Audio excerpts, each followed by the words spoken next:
नमस्कार। आज की बात में सबसे पहले बात करेंगे गुजरात में राज्यसभा के चुनाव की। कहने को सिर्फ राज्यसभा की 3 सीटों का चुनाव है, लेकिन इसमें कांग्रेस की प्रेस्टीज दांव पर लगी है। एक एक सीट को, एक एक वोट को लेकर तकरार है और धीरे धीरे अहमद पटेल का जीतना मुश्किल हो रहा है, क्योंकि अब से थोड़ी देर पहले एनसीपी के एक विधायक ने ऐलान किया कि वो कल बीजेपी को वोट देगा। गुजरात असेंबली में एनसीपी के 2 विधायक हैं। अगर इन दोनों विधायकों ने बीजेपी को वोट दिया तो अहमद पटेल का जीतना लगभग नामुमकिन हो जाएगा। आज राज्यसभा इलेक्शन की रणनीति के बारे में प्रफुल्ल पटेल ने शरद पवार से बात की थी, लेकिन उन्होंने कहा कि कोई फैसला नहीं हो सका। प्रफुल्ल पटेल ने कहा कि कल वोटिंग से पहले पार्टी अपना फैसला लेगी। दोपहर में अहमद पटेल ने भरोसा जताया था कि एनसीपी के एमएलए उन्हें सपोर्ट करेंगे। एनसीपी व्हिप जारी करेगी, लेकिन पार्टी व्हिप जारी करती इससे पहले ही एक विधायक कंदल जडेजा ने ऐलान कर दिया है कि वो बीजेपी को सपोर्ट करेंगे। कंदल जडेजा ने कहा कि उन्हें पार्टी की तरफ से कहा गया कि वो बीजेपी को वोट दें। पार्टी हाईकमान से अभी 10 मिनट मुझे पहले फोन आया और हाईकमान ने जो निर्णय लिया है उसमें पक्ष के अनुसार जो हमें जो आदेश मिले हैं उसमें साफ कहा गया है कि बीजेपी के उम्मीदवार बलवंत सिंह राजपूत को वोट देने के लिए बोला गया है, तो हम लोग कल उसको वोट देने वाले भी। कांग्रेस के कैंपिंग में हलचल बहुत तेज है। आज कांग्रेस के एमएलए बेंगलोर से गुजरात तो लौट आए, लेकिन घर नहीं पहुंचे। पार्टी ने 44 विधायकों को आनंद के एक रिजॉर्ट में रखा हुआ है। कल यहीं से सारे एमएलए एक साथ विधानसभा जाएंगे और फिर राज्यसभा चुनाव के लिए वोट डालेंगे और फिर अपने अपने घर जा सकेंगे। अहमद पटेल भी एक एक विधायक से मिल रहे हैं। हालांकि अहमद पटेल ने आज दावा किया कि उनकी जीत पक्की है, लेकिन जीत का दावा तो बीजेपी ने भी किया। बीजेपी नेताओं का कहना है कि सारे हिसाब किताब लगाकर ही बीजेपी ने तीसरा उम्मीदवार उतारा है। बीजेपी के 3 उम्मीदवार जीतेंगे, ये दावा किया बीजेपी ने। और बीजेपी का कॉन्फिडेंस देखकर अहमद पटेल थोड़ा परेशान दिखाई दिए, क्योंकि जीत के लिए 45 विधायकों का सपोर्ट चाहिए। रिजॉर्ट में 44 विधायक हैं, मतलब अहमद पटेल के लिए दोहरी मुश्किल है। एक तो फिलहाल जो एमएलए हैं उन्हें वोटिंग तक साथ बनाए रखना, और दूसरी कम से कम 2 और विधायकों का सपोर्ट हासिल करना। इसीलिए कल रात अहमद पटेल खुद कांग्रेस विधायकों को एयरपोर्ट पर रिसीव करने गए थे। आज भी वो पूरे दिन विधायकों के साथ रिजॉर्ट में ही रहे। हमारे संवाददाता निर्णय कपूर कांग्रेस और बीजेपी के हर मुंह पर लगातार नजर रखे हुए हैं। निर्णय ने अहमद पटेल से बात की। अहमद पटेल ने बताया कि बीजेपी माइनॉरिटीज को टारगेट कर रही है। बीजेपी ने इस चुनाव को युद्ध बना लिया है और उन्हें हराने के लिए पूरी ताकत लगा रही है। अहमद भाई, ये बताइए, हमने सुना आपने आज ही कहा कि बीजेपी माइनॉरिटी मैंने कहा SC या ST का जो भी है आरक्षण को लेकर भी उनमें काफ़ी द्विधा है, कहीं वो भी ख़त्म न कर दें। और दूसरा, माइनॉरिटी जो है वो न तो लोकसभा में रहे न तो राज्यसभा में रहे, उसके लिए सारे प्रयास है और उसी का एक हिस्सा है। तो आप ऐसा क्यों मानते हैं? आपके साथ ऐसी क्या वजह है? क्यों अहमद पटेल को हराना चाहते हैं? वाई एक पर्टिकुलर व्यक्ति को क्यों टारगेट किया जाए? राज्यसभा तो इलेक्शन आते हैं जाते हैं, दोनों सरकारें लगी हुई है, सब एजेंसीज लगी हुई हैं, मेरे पीछे सर्वेलेंस लगाया हुआ है, हमारे विधायकों के पीछे सर्वेलेंस लगाया। Why all this? It's like a war. उन्होंने तो जैसे युद्ध छेड़ दिया। लेकिन बीजेपी का ये कहना है कि कांग्रेस अपने विधायकों को एकजुट रख नहीं पा रही है, इसीलिए बेंगलोर भेज दिया। Absolutely baseless. ये तो पहले ही ख़त्म करना चाहते हैं। जिस तरह से लालचें दी जा रही हैं, पैसे ऑफर किए जा रहे हैं, दबाव डाले जा रहे हैं, उन पे केसेस करने की धमकियां दी जा रही है, तो naturally it's a commitment of our MLAs. 2 हादसे हुए, किसी का बहनोई बेचारे का एक्सपायर हो गया, किसी का भतीजा, उसके बावजूद वो लोग नहीं आए। रक्षाबंधन के लिए बोले हम नहीं जाएंगे। That is there commitment and I salute my MLAs for this.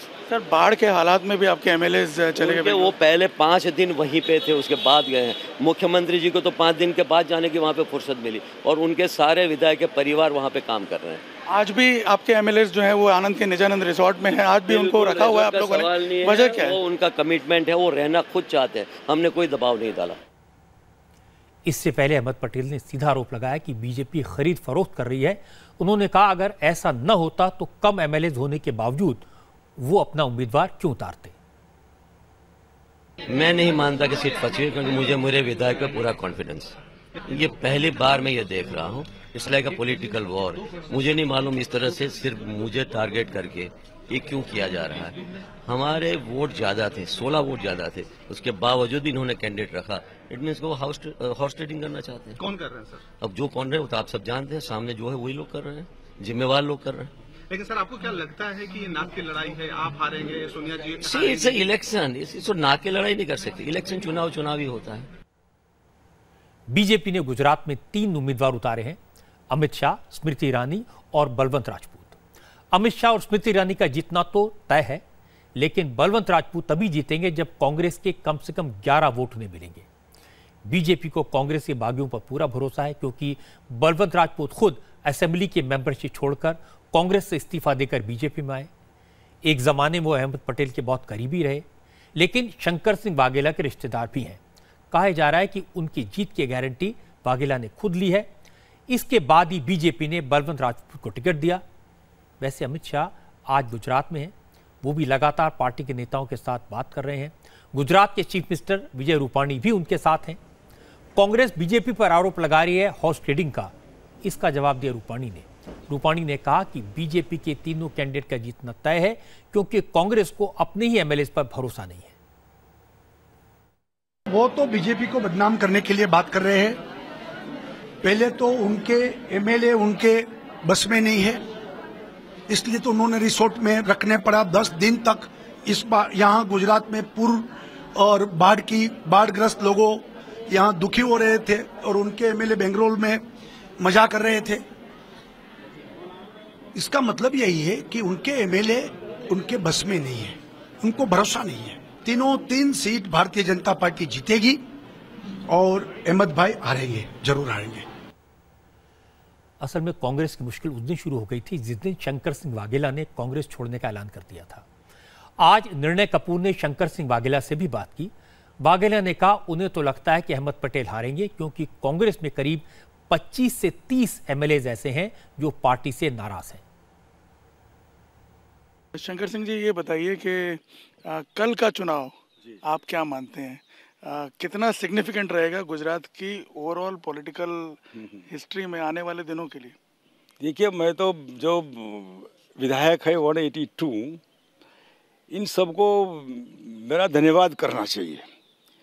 अगर ये नहीं होता, मतलब चुनाव नहीं होता, अपने आप सिलेक्शन हो जाता और 3 इलेक्टेड हो जाते, तो विधायक को कोई पूछने वाला ही नहीं था। इसका ये कहना है कि उनके एमएलए को पोच किया जा रहा था, जबरदस्ती तोड़ा जा रहा था, प्रलोभन दिया जा रहा था। एमएलए, जिस पार्टी को आपको अगर भरोसा नहीं तो क्यों टिकट दिया? पब्लिक को भरोसा है क्योंकि विधायक बनाया, आपने क्यों टिकट दिया? ऐसे लोग आपके पास है क्यों जिसका आपके ऊपर भरोसा नहीं है? प्रेसिडेंट इलेक्शन में 11 एमएलए ने क्रॉस वोटिंग किया था, और आपने जब पार्टी छोड़ी तब आपने बताया था कि 11 का आंकड़ा नहीं है, ये इससे ज़्यादा हो सकता है। और अब जो बात सामने निकल करके आ रही है 7 और 6 करीब 13 एमएलए तो पार्टी से पूरी तरह अलग हो चुके हैं। इसके अलावा और कितने एमएलए हैं? देखिए, वो आई कांट से टुडे 44 तो एमएलए अपने मतलब पार्टी के उसमें है। मैं उसमें मैं नहीं पढ़ूंगा, क्योंकि वो एक था मौका जब हमने कहा कि भाई आप संभालिए। ऐसे तो 25-30 लोग तो पार्टी छोड़ने के लिए तैयार थे कि हमको नहीं रहना है। इस स्थिति में हम कांग्रेस में नहीं रहेंगे। हमके ध्यान आकर्षित किया, एमएलए भाग रहे, ये छोड़ रहे पार्टी। कहा गया ऊपर से कि जाने दो, जो जाना है तो जाने दो। तो क्यों बेंगलोर ले गए, क्यों बंधक बनाए? रक्षाबंधन के दिन तो मुक्त करो इनको बंधन से, क्यों बनाए इनको बंधक? सर, आपसे एक स्ट्रेट सवाल पूछना चाहता हूँ। आपने ये कहा था पहले कि अहमद भाई आपके बहुत अच्छे मित्र हैं, अभी भी है, और आपका वोट उनके लिए रिजर्व है, तो क्या आपका वोट उनके लिए रिजर्व है? देखिए, एक दिन है, अभी वोट की सिक्रेसी कहाँ जाएगी? अगर वो जो वही तो वोट की सिक्रेसी भी होती है ना, ओपन तो ओपन टू और एक दूसरे के बीच का मामला होता है। इसलिए वोट की जो सिक्रेसी होती है वो आपको 24 घंटे में मालूम पड़ जाएगा, ज़्यादा तो समय है नहीं। तो फिलहाल इस माहौल में आपको क्या लग रहा है, कल क्या होगा?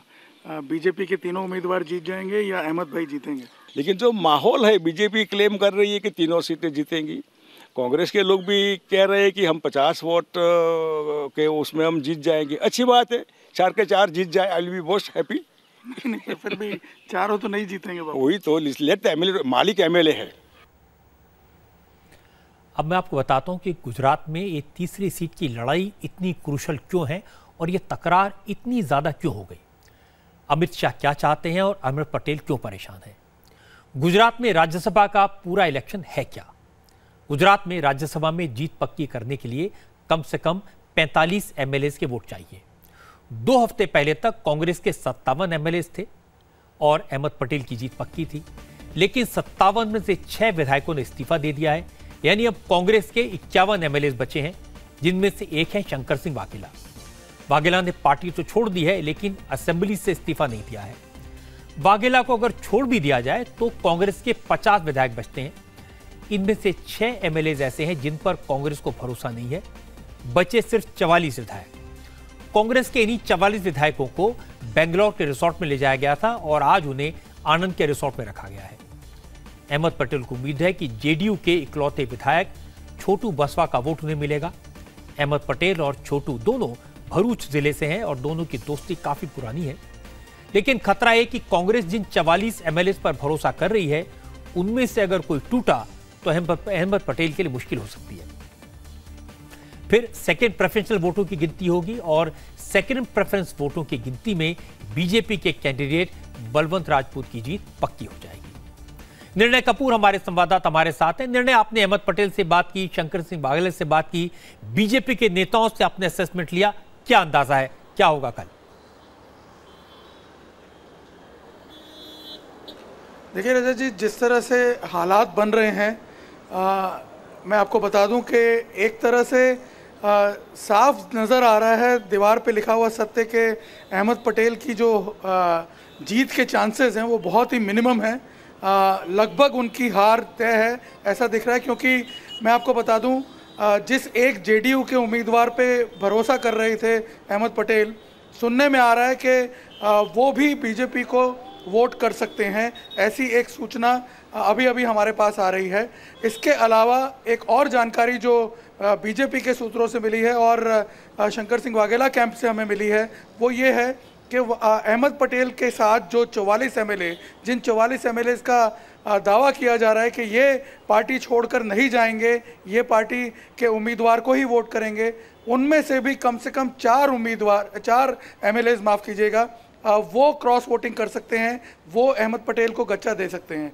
तो ऐसी सूरत में जो इक्वेशन बन के सामने आएगी, ऐसा लग रहा है कि जो बीजेपी के उम्मीदवार हैं बलवंत सिंह राजपूत, वो शायद फर्स्ट प्रेफरेंस वोट से ही जीत जाएंगे। ऐसी एक पिक्चर इस वक्त जो उभर करके सामने आ रही है। हालांकि दावे किए जा रहे हैं कांग्रेस की तरफ से कि ये 44 एमएलए वो एमएलए हैं जो नहीं टूटेंगे, लेकिन मैं आपको बता दूं अंदर की रणनीति ये थी, शंकर सिंह वाघेला कैंप ने कई एमएलए इस ग्रुप में प्लांट किए हुए थे, जो जिन्हें ये इंस्ट्रक्शंस दी गई थी कि वो आखिरी दम तक साथ में ही रहेंगे, हाँ में हाँ मिलाते रहेंगे, लेकिन जब वोटिंग का टाइम आएगा, एंड वोटिंग के टाइम पर वो आकर के अहमद पटेल के खिलाफ वोट करेंगे। मैं आपको बता दूं इससे कोई बहुत ज़्यादा नुकसान भी एमएलए को नहीं हो रहा है। यदि उनका क्रॉस वोटिंग की वजह से डिस्क्वालिफिकेशन होता है तो भी एक टर्म के लिए होगा, जो कि अगले 2 महीने में पूरी होने वाली है। तो ऐसी सूरत में जो एमएलए हैं वो अपना सारा लॉस और प्रॉफिट इवेल्युएट कर चुके हैं और उसके बाद ये परिस्थिति बनी है। और बीजेपी की जहाँ तक बात है, मैं आपको बता दूं सारे जो अपने एमएलए हैं उनको उन्होंने पूरी तरह एक तरह से ट्रेन कर दिया है कैसे वोट करना है, कहीं कोई वोट इनवैलिड ना हो जाए, इस बात की भी बाकायदा उन्हें ट्रेनिंग दी गई है। तो ऐसी सूरत में कहीं कोई गड़बड़ी बीजेपी की तरफ से होगी ऐसा अभी सामने दिख नहीं रहा है यहाँ पे रजत जी। जी निर्णय, बहुत बहुत शुक्रिया। आपके जैसे जो अनुभवी पत्रकार हैं उनका अनुभव ऐसे ही मौके पर काम आता है, जो सब लोगों से बात कर सकते हैं, असेसमेंट कर सकते हैं, लेकिन असली फैसला तो कल ही आएगा। बहुत बहुत शुक्रिया आपका निर्णय कपूर। अहमद पटेल राजनीति के दांव पेच के मास्टर हैं, बरसों से सोनिया गांधी के राजनीतिक सलाहकार हैं, 4 बार राज्यसभा के इलेक्शन जीत चुके हैं, 5वीं बार चुनाव के मैदान में हैं। इसलिए एकदम से मैं ये नहीं मानूंगा कि अहमद पटेल आसानी से हार मान लेंगे। भले ही वोटों का गणित बीजेपी ने बदल दिया हो, समीकरण बदल दिए हो, लेकिन इस इलेक्शन में अमित शाह से ज्यादा शंकर सिंह वाघेला की रणनीति काम कर रही है और वाघेला ने पत्ते नहीं खोले हैं। उन्होंने राष्ट्रपति के इलेक्शन में कांग्रेस की 11 एमएलए से क्रॉस वोटिंग करवाकर ट्रेलर दिया था। बाकी कितने और विधायक उनके संपर्क में हैं ये कोई नहीं कह सकता। अहमद पटेल की चिंता का कारण यही है क्योंकि 44 विधायकों को घर जाने से रोका गया है, उन्हें रिसोर्ट में रखा गया है। लेकिन वोटिंग के वक्त निर्णय कपूर का कहना है कि 4 विधायक ऐसे हैं जो अहमद पटेल का साथ छोड़ सकते हैं। जेडीयू के विधायक अगर अहमद पटेल को वोट नहीं देंगे तो भी मुश्किल बढ़ जाएगी। एनसीपी के 2 एमएलए हैं जिस पर अहमद पटेल की डिपेंडेंस बहुत ज्यादा है और एनसीपी के एक एमएलए ने अब से थोड़ी देर पहले कहा कि उनकी पार्टी अहमद पटेल को वोट नहीं देगी। अगर गणित देखें, संख्या बल देखें तो अहमद पटेल के लिए चुनाव जीतना मुश्किल होगा। अब एक ऐसी खबर जिसने बीजेपी की मुश्किल बढ़ा दी है। चंडीगढ़ में एक IAS अफसर की बेटी वर्णिका के साथ आधी रात के वक्त सड़क पर बदसलूकी हुई। वर्णिका का इल्जाम है कि कार में बैठे 2 युवकों ने 5 किलोमीटर तक उसका पीछा किया, किडनैप करने की कोशिश की। उसने 100 नंबर पर फोन करके पुलिस से मदद मांगी। मौके पर पुलिस पहुंची, आरोपी को पकड़ा भी, लीगल एक्शन भी लिया। लेकिन जब पुलिस को यह पता चला कि जिस लड़के को पकड़ा गया है वो बीजेपी के स्टेट प्रेसिडेंट सुभाष बराला का बेटा विकास बराला है, तो पुलिस ने केस को कमजोर बना दिया और उसे पुलिस स्टेशन से ही जमानत पर रिहा कर दिया। मामले में फिर तूल पकड़ा तो चंडीगढ़ में पुलिस ने 3 दिन में अपना स्टैंड तीसरी बार बदला और इसके बाद विरोधी दलों ने इसे इशू बनाया। पुलिस पर बीजेपी के प्रेशर में काम करने का इल्जाम लगा, लेकिन आज चंडीगढ़ पुलिस के SSP ईश सिंगल ने इस सब के लिए मीडिया को जिम्मेदार ठहरा दिया। SSP ने कहा कि इस केस में मीडिया ट्रायल हो रहा है। देखिए, हम जो केस है उसको हर एंगल से with an open mind investigate कर रहे हैं।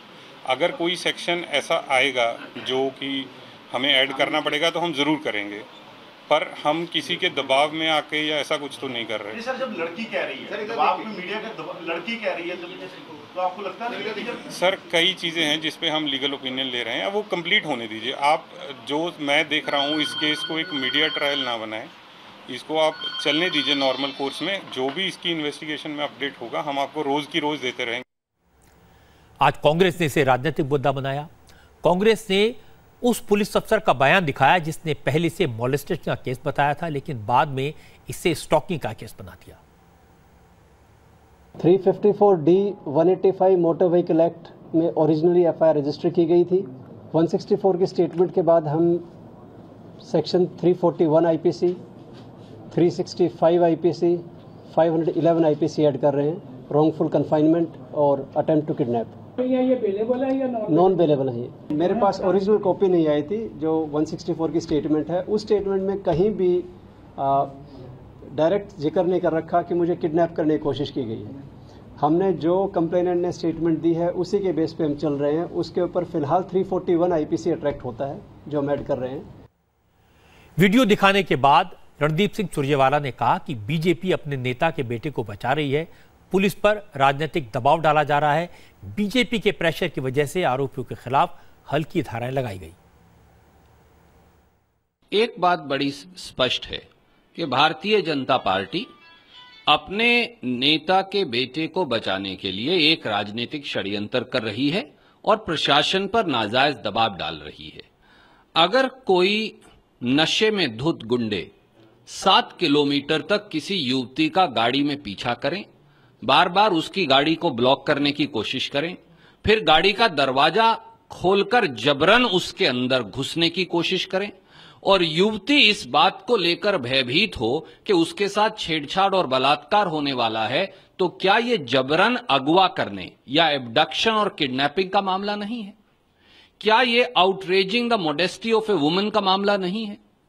तो ये सारी दफाएं भारतीय जनता पार्टी के पुलिस प्रशासन चंडीगढ़ में क्यों नहीं लगा रहा? आइए चंडीगढ़ पुलिस की बात सुनते हैं। उनका कहना है कि उन पर किसी तरह का पॉलिटिकल प्रेशर नहीं है। अगर प्रेशर होता तो पुलिस उस रात तुरंत एक्यूज को गिरफ्तार नहीं करती और एक्शन शुरू नहीं कर पाती। हम एक बड़ी प्रोफेशनल इन्वेस्टिगेटिंग एजेंसी है जो चंडीगढ़ पुलिस है। हमारे पे हम बिल्कुल फेयर काम कर रहे हैं, हमारे पे किसी तरह का कोई प्रेशर नहीं है। एक तो कि सेम रात में बिल्कुल प्रॉम्प्टली हमने FIR रजिस्टर की, बिल्कुल प्रॉम्प्टली हमने एक्यूज को पकड़ा। अगर कोई ऐसी बात होती तो ये शायद एक्शन नहीं होते। पुलिस कह रही है कि पॉलिटिकल प्रेशर नहीं है, लेकिन मैं आपको वर्णिका की बात सुनाता हूं। वर्णिका आज फिर मीडिया के सामने आई। उसने कहा कि कैसे उसका पीछा किया गया, कैसे उस सड़क पर डराया गया, ये पूरी बात बताई। लड़कों ने मुझे टेरराइज किया और उनकी कोशिश सिर्फ ये थी कि वो मेरी गाड़ी किसी तरह रोक लें। सेक्टर 7 में जब उन्होंने शुरू किया, वहां से लेके हाउसिंग बोर्ड चौक तक जहां उन्हें पुलिस ने आके पकड़ा, उन्होंने सिर्फ ये कोशिश, उनके जो इशारे थे, उनकी जो गाड़ी चलाने का तरीका था, वो सिर्फ यही था कि वो किसी तरह मेरी गाड़ी रोक लें। उन्होंने ब्लॉक भी की काफ़ी बार। उन्होंने 2 बार वो गाड़ी से उतर के आए मेरी गाड़ी की तरफ। एक बारी मैंने वहाँ से भगा ली जिस टाइम मैंने पुलिस को फ़ोन किया, और दूसरी बार जब वो गाड़ी के पास आए तो थैंकफुली वो हाउसिंग बोर्ड चौक पे ही था और जैसे ही वो आए उन्होंने ज़ोर से बहुत एग्रेसिवली उस लड़के ने मेरी शीशे पे हाथ मारा और हैंडल खींचने की कोशिश की, दरवाज़ा नहीं खुला, इतने में पुलिस आ गई। तो इंटेंशन बहुत क्लियर था, मतलब रात को, आधी रात को 2 लड़के किसी अनजान लड़की की गाड़ी को रोकने की क्यों कोशिश कर रहे हैं। इंटेंशन उनकी यही थी कि या तो वो मेरी गाड़ी में आके बैठते या वो मेरे को अपनी गाड़ी में खींच के ले जाते। इस केस के इन्वेस्टिगेशन में सीसीटीवी फुटेज काफी क्रूशल है। हमारे संवाददाताओं को पता चला कि जहां घटना हुई वहां पर 9 सीसीटीवी कैमरे लगे हैं, लेकिन पुलिस सोर्सेज ने कहा कि 6 सीसीटीवी कैमरों की रिकॉर्डिंग उन्हें नहीं मिली क्योंकि कैमरे खराब थे। इससे भी पुलिस के रोल पर कई सवाल उठे। हालांकि आज चंडीगढ़ पुलिस ने बताया कि रूट में जितने भी सीसीटीवी कैमरे थे उनके फुटेज को एनालाइज किया जा रहा है। पुलिस ने पूरे क्राइम सीन को रिक्रिएट किया। वर्णिका को जिस रूट पर चेस किया गया उसकी भी जांच की गई। इसमें हमने जो चंडीगढ़ पुलिस ने है पूरा सीन ऑफ क्राइम रिकंस्ट्रक्ट कर लिया है। हमने जो रूट से लड़की को, जो विक्टिम है, उसको चेज किया था 2 लड़कों ने, उस रूट को हमने मैप किया है। उस रूट पे कई सीसीटीवी कैमराज हैं जो हमने आइडेंटिफाई किए हैं। उनकी फुटेज लेने के हम प्रोसेस में हैं। जब उनकी टेक्निकल एनालिसिस हो जाएगी तो उसके बाद मैं एक बार दोबारा प्रेस कॉन्फ्रेंस कर दूंगा। वर्णिका ने कहा कि उन्हें पहले नहीं पता था कि लड़का बड़े परिवार से है। उन्हें लगा था कि उन्हें आसानी से न्याय मिल जाएगा, लेकिन अब लड़ाई बड़ी हो गई है और वो पीछे नहीं हटेंगी। मैंने पुलिस को भी बोला, मुझे नहीं पता ये लड़के कौन थे। मुझे अगले दिन तक नहीं पता चला था। मुझे तो खुशी हो रही थी कि ये पॉलिटिकली कनेक्टेड लड़के नहीं है, तो इसलिए मेरे को जस्टिस मिल जाएगा। एक्चुअली उन्होंने जो किया है उसकी सजा उन्हें मिल जाएगी। और मुझे थोड़ी देर के लिए लगा कि शायद ऐसा नहीं है, लेकिन अब लड़ाई बड़ी हो गई है इन कनेक्शंस की वजह से। लेकिन अब तो मैं नहीं, पीछे तो हट ही नहीं सकती ना मैं। इस केस में से बहुत सारे सवाल हैं जिनके जवाब नहीं मिले। पहला, पुलिस ने आरोपी के खिलाफ जो पहले धाराएं लगाई वो बाद में क्यों बदली गई। हालांकि इन धाराओं में ऐसा केस क्यों दर्ज किया गया जो हल्का है। दूसरा, पुलिस ने लड़की की बात पर भरोसा करने के बजाय आरोपियों की बात पर यकीन क्यों किया। और तीसरा, सीसीटीवी कैमरे का फुटेज कहां चला गया। उसी इलाके के कैमरे एक साथ कैसे खराब हो गए। जिस इलाके में वारदात हुई, इन सवालों के जवाब मिलना जरूरी है। हालांकि हरियाणा में ही प्रधानमंत्री नरेंद्र मोदी ने बेटी बचाओ बेटी पढ़ाओ अभियान की शुरुआत की थी। अगर हरियाणा बीजेपी के बड़े नेता का बेटा किसी लड़की को किडनैप करने की कोशिश करे, उसे रातों रात परेशान करे और फिर पुलिस आरोपी को बचाती दिखे, तो इसका मैसेज गलत जाएगा। इसलिए इस केस में निष्पक्ष कार्रवाई जरूर होनी चाहिए। हरियाणा से एक और परेशान करने वाली खबर आई। इस खबर को देखकर आप कहेंगे कि कोई इतना इनसेंसिटिव कैसे हो सकता है।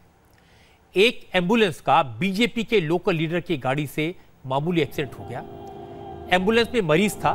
मरीज के परिवार वालों का कहना है कि बीजेपी के नेता ने धौंस दिखाकर एम्बुलेंस को जाने नहीं दिया, इसलिए मरीज की मौत हो गई। मामला फतेहाबाद का है। यहां बीजेपी नेता दर्शन नागपाल की गाड़ी में एक एम्बुलेंस से हल्की टक्कर लग गई।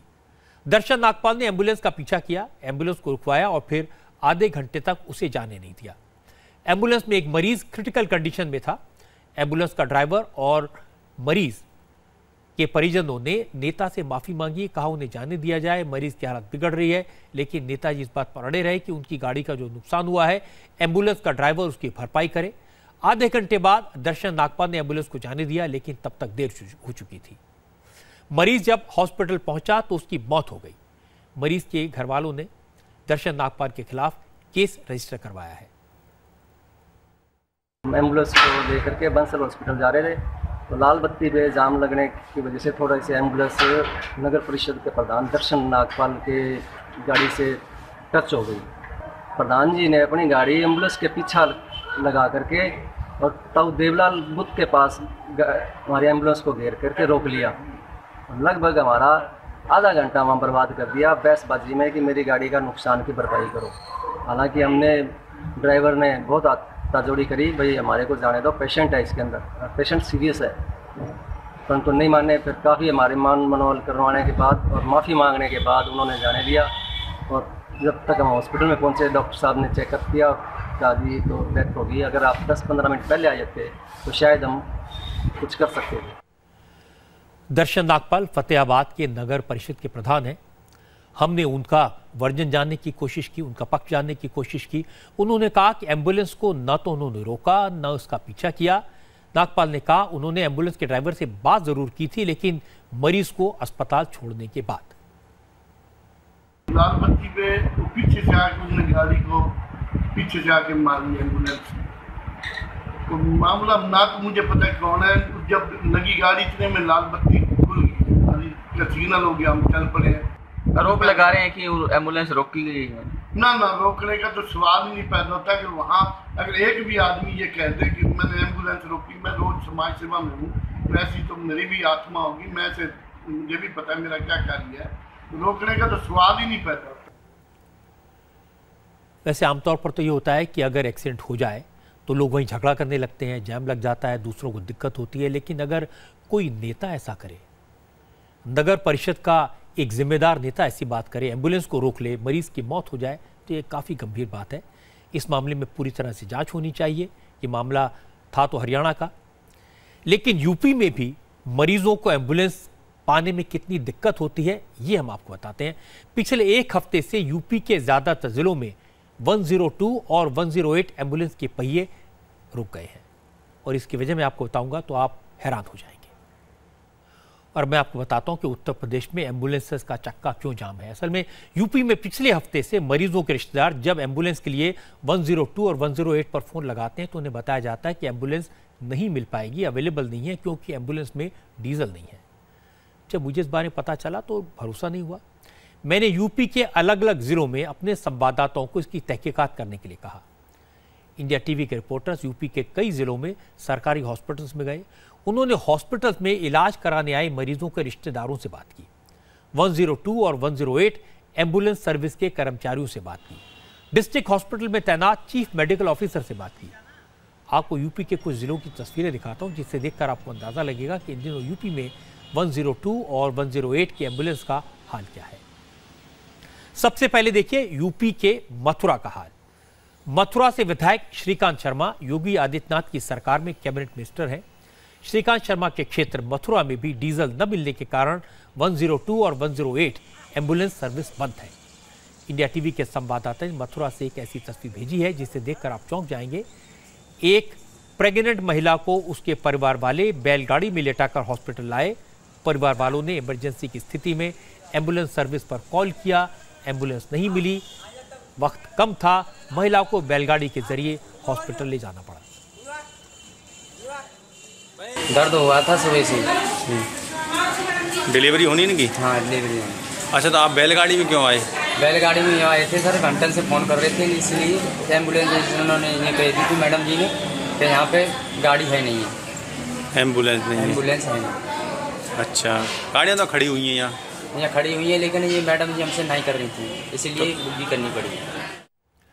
मथुरा में एम्बुलेंस सर्विस के कर्मचारियों का कहना है कि लोग इमरजेंसी में कॉल करते हैं, लेकिन गाड़ी में डीजल नहीं है, वो क्या करें? सर इसमें बैलेंस नहीं आ रहा है कार्ड में। कल लगभग 25-26 तारीख से कार्ड में पैसा नहीं आया है, तो इसमें डीजल नहीं डरा पा रहे हैं। और लखनऊ जो कॉल आती है तो उस पर भी बता दिया है कि गाड़ी में बैलेंस वो डीजल नहीं है, इसलिए गाड़ी चल नहीं पा रही है। तो इसमें डीजल की व्यवस्था की जाए, ये सर को अपने बता दिया है। पेट्रोल पंप वाले अब दे नहीं रहे उधार में। अब तक 2 कार्ड हमने उधार ले लिए हैं, तीसरा कार्ड के लिए मना कर रहे हैं कि भाई जब आ जाएगा तभी देंगे डीजल, इसलिए खड़ी कर दी। एम्बुलेंस में डीजल की कमी से आ रही दिक्कत की बात मथुरा के प्रभारी सीएमओ ने भी स्वीकार की। तो यहाँ पर जो 108 और 102 है उनमें राज्य स्तर से टेक्निकल खामियों की वजह से एम्बुलेंस की सेवाएं 2-3 दिन से बाधित हैं। स्टेट से डीजल की उपलब्धता नहीं हो रही है, क्योंकि डीजल की उपलब्धता इनमें राज्य स्तर से ही होती है। ये डिस्ट्रिक्ट स्तर से या सीएमओ के स्तर से इसमें डीजल की व्यवस्था नहीं होती है। मथुरा वो इलाका है जहां से फिल्म स्टार हेमा मालिनी लोकसभा की सदस्य हैं, वो भी मथुरा में है। हमारे संवाददाता ने हेमा मालिनी से एम्बुलेंस सर्विस में आने वाली दिक्कत के बारे में पूछा। हेमा मालिनी को इसके बारे में पता नहीं था, लेकिन उन्होंने इतना कहा कि वो इस सवाल पर सरकार से बात करेगी। कल भी एक मरीज को बैलगाड़ी में लेके आए, प्रसूता थी, डिलीवरी में। हाँ, बैलगाड़ी में ले। और कौन बैलगाड़ी? जो महिला थी जिसको डिलीवरी होनी थी, जब उन्होंने एम्बुलेंस के ड्राइवर को फोन किया, उसने कहा कि डीजल नहीं गाड़ी में, उसमें एम्बुलेंस के लिए। ऐसा बोला उसने? हाँ, तो मैं नहीं ला सकता। हमने तो सीएमओ से बात की, सीएमओ कह रहे हैं कि हमारे पास फंड नहीं है, हम डीजल के लिए पैसा दें कहाँ से? देखिए, ये मैं कब से सुन रही हूँ मालूम, मतलब मैं जब से आई हूँ। क्या उसमें फिर कार्रवाई की मांग होगी? उसमें जिस तरह करेंगे अभी, I think we should do it, I will find out. मुझे अभी माल आपने अभी बताया, मैं बता। मथुरा जैसी तस्वीर फतेहपुर के सरकारी हॉस्पिटल में भी दिखाई दी। यहां भी एम्बुलेंस की सर्विस लोगों को नहीं मिल रही है। हमारे संवाददाताओं को फतेहपुर के सरकारी हॉस्पिटल में एक ऐसा परिवार मिला जो अपने मरीज को ट्रैक्टर ट्रॉली में हॉस्पिटल लेकर आया था। एम्बुलेंस नहीं मिल रही थी, तो ट्रैक्टर में ही लेकर के आए? ट्रैक्टर में लेकर आए। 108 102 भी नहीं मिली आपको? नहीं, फोन किया था तो कहा भी खाली गाड़ी नहीं खाई, तो इसलिए आप ट्रैक्टर में लेकर के जा रहे हैं? डीजल नहीं मिल पा रहा है, इसलिए गाड़ी नहीं चल पा रही है। कब से डीजल नहीं मिला? आज 3-4 दिन हो गया सर। 3-4 दिन हो गया जी। तो पूरी तरह से आप लोगों ने ध्वस्त कर दिया? सर हम लोग क्या कर सकते हैं, हम लोग तो कर्मचारी हैं सर, हम लोग तो काम करने के लिए तैयार हैं जी, लेकिन डीजल न मिलने की वजह से हम लोग नहीं कुछ कर पा रहे हैं। कर्मचारी काम करना चाहते हैं, एम्बुलेंस भी है लेकिन उसमें डीजल नहीं है, कर्मचारी क्या करेंगे? हमारे संवाददाता ने नेशनल हेल्थ मिशन के मैनेजिंग डायरेक्टर आलोक कुमार से बात की। आलोक कुमार ने कहा कि 102 और 108, 102 और 108 एम्बुलेंस चलाने का काम जीवीके नाम की कंपनी को आउटसोर्स किया गया है। आलोक कुमार ने माना कि कई जिलों से डीजल की कमी की बात कहकर एम्बुलेंस सेवा रोकी गई है और कॉन्ट्रैक्ट के हिसाब से कंपनी के खिलाफ कार्रवाई की जाएगी। पिछले दिनों से लगातार कई जिलों से ये शिकायत मिल रही है कि फ्यूल नहीं होने के कारण से एम्बुलेंसेज नहीं प्रोवाइड हो पा रही हैं। कल भी इस तरह की 2-3 घटनाएं प्रकाश में आने के बाद हमने अपनी टीम भेज करके उनके कॉल सेंटर में जो ऑडियो रिकॉर्डिंग्स है उसको भी सुना था और डिनायल के कई केसेस सामने आ रहे हैं जिसमें कि फ्यूल नहीं होने की बात कही जा रही है पब्लिक को। ये अपने आप में कॉन्ट्रैक्ट कंडीशन का ग्रॉस वायलेशन है और इसके अगेंस्ट हम लोग उन्हें टर्मिनेशन की भी नोटिस दे रहे हैं और कोशिश ये की जाएगी कि हाँ सर्विस प्रोवाइडर को कॉन्ट्रैक्ट कंडीशन के हिसाब से इन सेवाओं को अभी सुचारू रूप से चलाने के लिए निर्देशित किया जाए। आपको याद होगा कुछ दिन पहले एम्बुलेंस सर्विस में बड़े घोटाले की बात सामने आई थी। तब ये बताया गया था कि अखिलेश यादव की सरकार के वक्त एम्बुलेंस सर्विस प्रोवाइड करने वाली कंपनी को करोड़ों रुपए का भुगतान किया गया जबकि एम्बुलेंस चली ही नहीं थी। योगी आदित्यनाथ ने इसकी जांच के आदेश दिए थे। हो सकता है इसीलिए एम्बुलेंस सर्विस को डीजल का भुगतान रोक दिया गया हो, उनकी पेमेंट रोक दी गई हो क्योंकि उनके ऊपर इल्ज़ाम है। लेकिन इसकी वजह से मरीजों को एम्बुलेंस न मिले, मरीजों को बैलगाड़ी और ट्रैक्टर की ट्रॉली से हॉस्पिटल में मरीजों को लाना पड़े, ये ठीक नहीं है। इसलिए सरकार को उस पर तुरंत ध्यान देना चाहिए। एक बड़ी खबर पाकिस्तान से आई है। आज दुनिया के मोस्ट वांटेड आतंकवादी लश्कर के चीफ हाफिज सईद पाकिस्तान में नेतागिरी करेंगे। हाफिज सईद की पॉलिटिकल पार्टी लॉन्च हो गई, यानी आतंकवादी संगठन जमात उद दावा अब मिल्ली मुस्लिम लीग में कन्वर्ट हो गया। आज इस्लामाबाद प्रेस क्लब में हाफिज सईद के संगठन के आतंकवादियों ने पॉलिटिकल पार्टी का झंडा लहराया और इसके बाद इस्लामाबाद में बैठकर खुलेआम इंडिया के खिलाफ जहर उगला।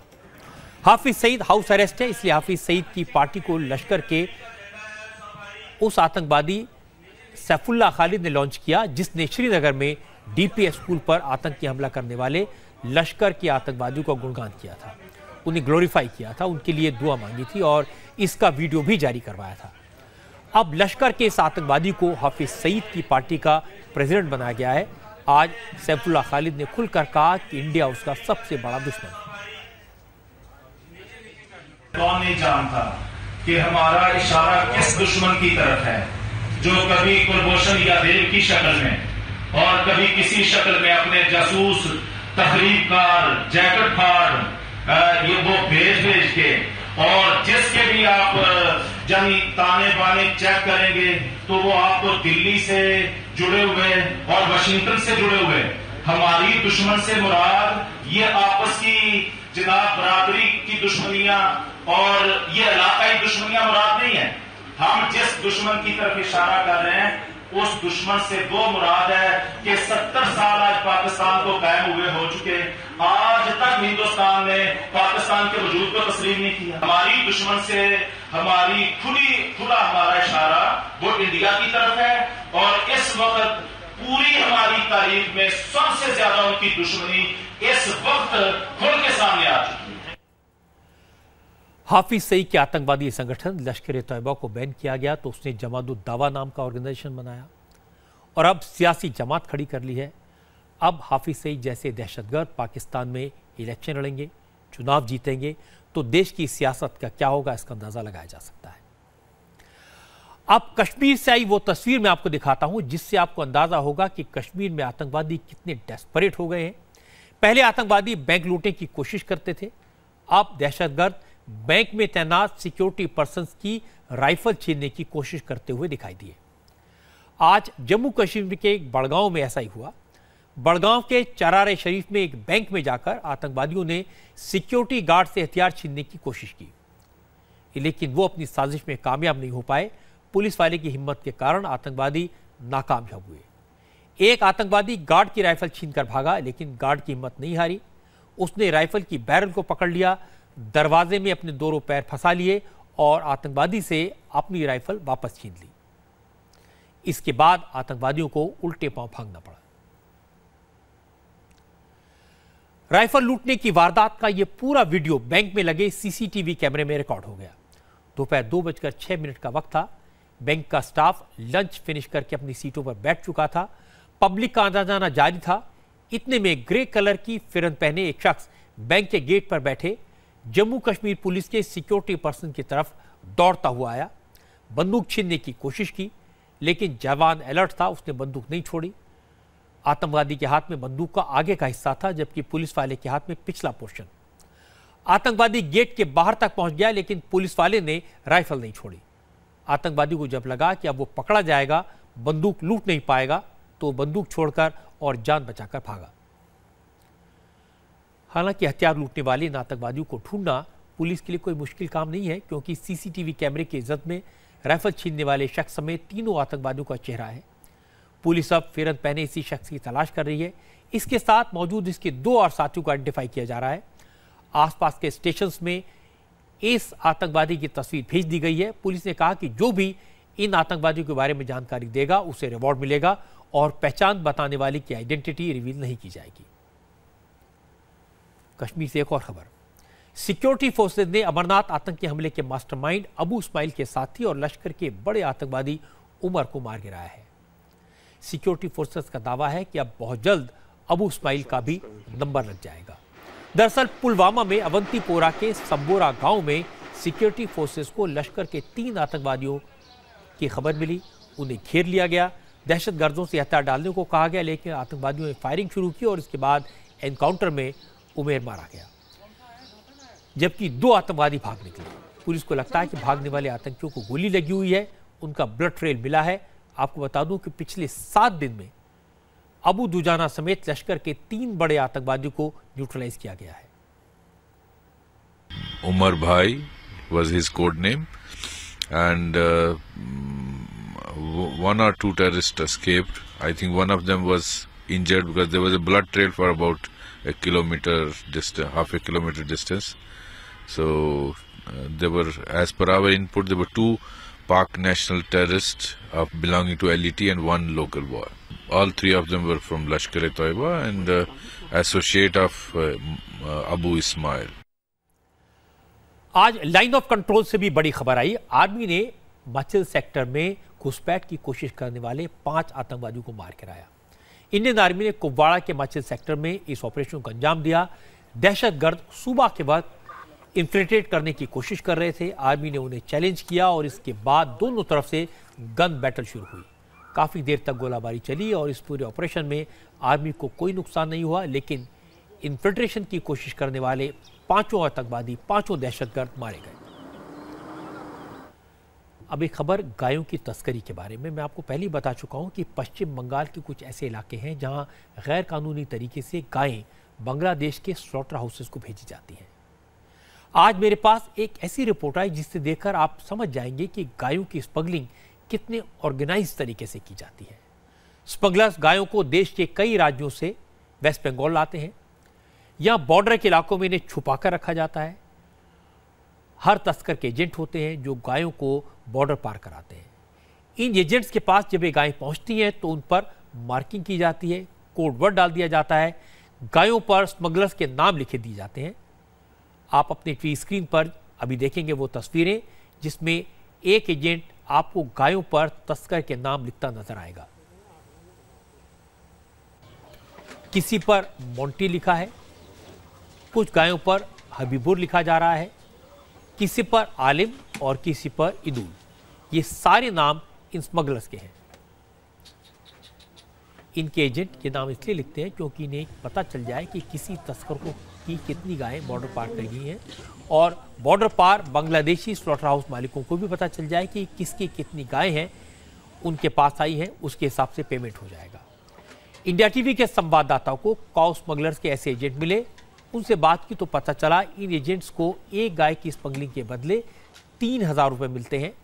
इन एजेंट्स ने बताया कि कभी वो तार काटकर बॉर्डर पार कराते हैं तो कभी नदी के जरिए। एजेंट्स ने बताया कि स्मगलर्स को पॉलिटिकल सपोर्ट मिला हुआ है, इसलिए उनका ये धंधा बेरोक टोक चलता है। এই গরু তো আমরা পার করি, মানে আমাদের এজেন্ট আছে, আমরা লেবার, গরুগুলো পার হয় বাংলাদেশ যায়। এরা বিএসএফ এর সঙ্গে কথা টথা বলে, পয়সা দেয়, আমরা নিয়ে যাই লেবারে। আমরাকে 3,000 টাকা লেবারে পয়সা দেয়, ওরা অনেক টাকা পায়। পুলিশের সঙ্গে ওরা কন্ট্যাক্ট করে, কিভাবে না ওরাই জানছে, তৃণমূল পার্টি করে তো ওই কারণে ওদের সঙ্গে পুলিশের ট্রামটা বেশি। ज्यादातर गायों को उत्तर प्रदेश, झारखंड और बिहार से लाया जाता है। तस्करों को एक गाय के बदले 30,000 रुपये मिलते हैं, लेकिन एजेंट्स को ये 3,000 रुपये देते हैं। इन एजेंट्स ने बताया कि तस्करों को मिलने वाले पैसों का एक बड़ा हिस्सा पुलिस वालों तक पहुंचता है। इन एजेंट से ये जानकारी भी ली कि बारिश के मौसम में गायों की तस्करी बढ़ जाती है। बीएसएफ के अफसरों ने बताया कि बारिश के मौसम में काउ स्मगलर पर नजर रखना थोड़ा मुश्किल होता है। जब तक कैटल स्मगलिंग का बात है, हम पूरी तरह से जीरो नहीं कर सकते हैं। पूरा एरिया खुला हुआ है और खुला होने की वजह से बारिश के में हमारे जवान का जो मूवमेंट है थोड़ा सा कम हो जाता है। थोड़ी बहुत चांसेस हैं कैटल स्मगलिंग के, लेकिन इसके लिए हम बांग्लादेश के साथ जॉइंट कोऑर्डिनेटेड पेट्रोल करते हैं। दोनों देशों के जो ट्रूप्स हैं वो साथ साथ मिलकर के ऐसे एरिया जहाँ पर संभावना है कि हो सकती है वहाँ पर पेट्रोलिंग जॉइंट हो रही है। दोनों देश हम इसके मिलजुल करके इसको खत्म करने पर हैं। 2 महीने पहले बांग्लादेश बॉर्डर पर गायों की तस्करी रोकने के लिए बीएसएफ और लोकल पुलिस ने चौकसी कड़ी की थी। रेड्स की डाली गई थी, बड़ी संख्या में गायों को बरामद किया गया था, तस्कर भी पकड़े गए।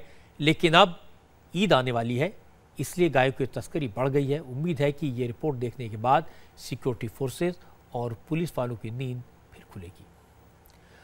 थोड़ी देर बाद आपको बताएंगे एक ऐसे खतरे के बारे में जो शहर शहर और घर घर में फैल रहा है।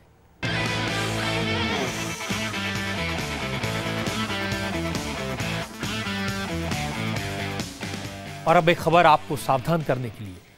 मौसम की वजह से आजकल फ्लू का खतरा चारों तरफ मंडरा रहा है। सुपरस्टार आमिर खान और उनकी वाइफ किरण राव भी स्वाइन फ्लू के शिकार हुए। इस वक्त आमिर अपने घर में क्वारंटाइन है, घर में ही उनका इलाज किया जा रहा है। स्वाइन फ्लू होने की जानकारी आमिर ने बताई। आमिर खान को पुणे में पानी फाउंडेशन के कार्यक्रम में शामिल होना था।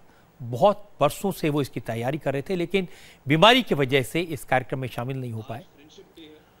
आमिर ने वीडियो कॉन्फ्रेंसिंग के जरिए इस कार्यक्रम में अपनी बात रखी और इसी दौरान आमिर ने बताया कि उन्हें और उनकी वाइफ को स्वाइन फ्लू हुआ है, जिसकी वजह से वो इस कार्यक्रम में नहीं आ सके। स्वाइन फ्लू की वजह से आमिर 1 हफ्ते घर पर ही रहेंगे। उन्होंने इस दौरान अपने सारे कार्यक्रम टाल दिए। ठग ऑफ हिंदुस्तान की शूटिंग भी उन्होंने कैंसिल कर दी है।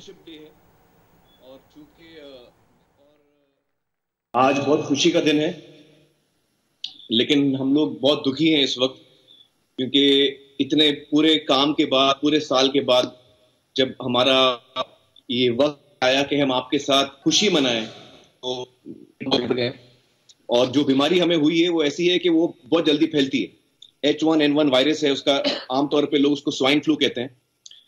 तो स्वाइन फ्लू की ये तकलीफ होती है कि जहां मैं जाऊंगा मैं और लोगों को दूंगा। तो अगले 1 हफ्ते तक हम लोग को घर में बंद रहना है ताकि हम किसी और को ना दे दें। पिछले कुछ दिन से महाराष्ट्र समेत देश के कई राज्यों में स्वाइन फ्लू काफी तेजी से फैला है। पूरे देश में अब तक स्वाइन फ्लू के 15,000 मामले सामने आए हैं। देश भर में स्वाइन फ्लू की वजह से 736 लोगों की मौत हो चुकी है। सिर्फ महाराष्ट्र में अब तक 358 लोगों की जान स्वाइन फ्लू की वजह से गई है। इस बार ट्रेंड ज़्यादा है और अगर आप देखें पूरे अदर स्टेट को तो महाराष्ट्र में सबसे ज़्यादा है, करीब 3,450। D3 वहाँ ज़्यादा है, करीब 358। नेक्स्ट में कर्नाटका है, फिर गुजरात है। हम लोगों ने एक मैसेज दिया हुआ है सभी को, हमारा भारत सरकार ने गाइडलाइन हम लोगों ने दिया है और ये भी कहा है कि जो वनरेबल ग्रुप हैं उनको वैक्सीन लगा दिया जाए। वनरेबल ग्रुप में जैसे डायबिटिक पेशेंट है, जिसको क्रोनिक ऑब्स्ट्रक्टिव लंग डिजीज है या पोल्यूशन है, ओल्ड एज है, प्रेग्नेंट लेडी है या कोई HIV से इन्फेक्टेड है या कैंसर का पेशेंट है, ऐसे मरीज को प्रोफाइलेक्टिकली भी देना है। असल में बारिश के मौसम में वायरल इन्फेक्शन तेजी से फैलता है, इसलिए आजकल स्वाइन फ्लू समेत तरह तरह के वायरल फैल रहे हैं। घबराने की जरूरत नहीं है, थोड़ी सी सावधानी रखें तो आप इससे बच सकते हैं। सफाई रखें, पानी इकट्ठा न होने दें। घर में अगर किसी को फ्लू हो जाए, जुकाम या बुखार हो तो उस मेंबर से कम 3 फीट की दूरी बनाए रखें। अपने हाथों को बार बार साफ करें, सैनिटाइजर का इस्तेमाल करें, मस्किटो रेपेलेंट का इस्तेमाल करें। वैसे स्वाइन फ्लू का इंजेक्शन भी मार्केट में है, डॉक्टर की सलाह पर आप ये वैक्सीन भी ले सकते हैं। थोड़ी देर बाद आपको सुनाएंगे रक्षाबंधन के दिन एक बहन की बात जिसे हर भाई को सुनना चाहिए।